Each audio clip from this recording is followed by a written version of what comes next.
Здравейте, прекрасни приятели! Как сте днес в този празничен, хубав, слънчев ден?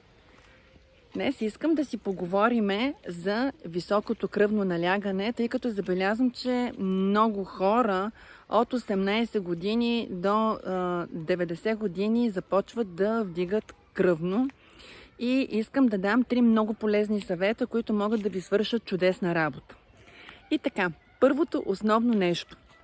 Когато забележиме, че вдигаме кръвно, първото нещо, което трябва да направим, е корекция на самата диета. Какво ще рече това? Това ще рече да започнем да консумираме храна, която е бедна на сол.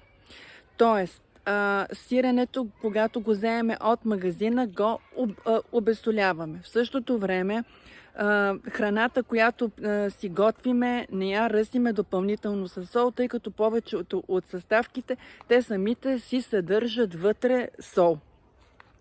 Второто основно нещо, което правиме, е когато вдигнем изведнъж рязко кръвно, наливаме 2 бутилки от литър и половина с топла вода, не с вряла, с топла вода, за да не се попариме.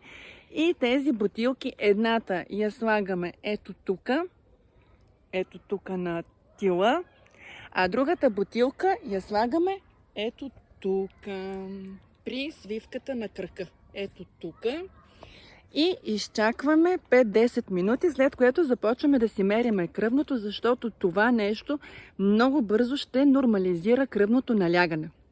Така, и третото нещо, което правиме, когато имаме високо кръвно налягане, е, разбира се, прием на билки.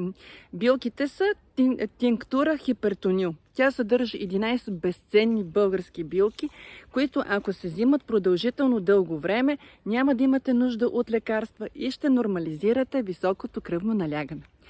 Това бяха 3 съвета от мене. Пробвайте ги, ползвайте ги и прекрасен усмихнат ден ви желая. Чао и до скоро!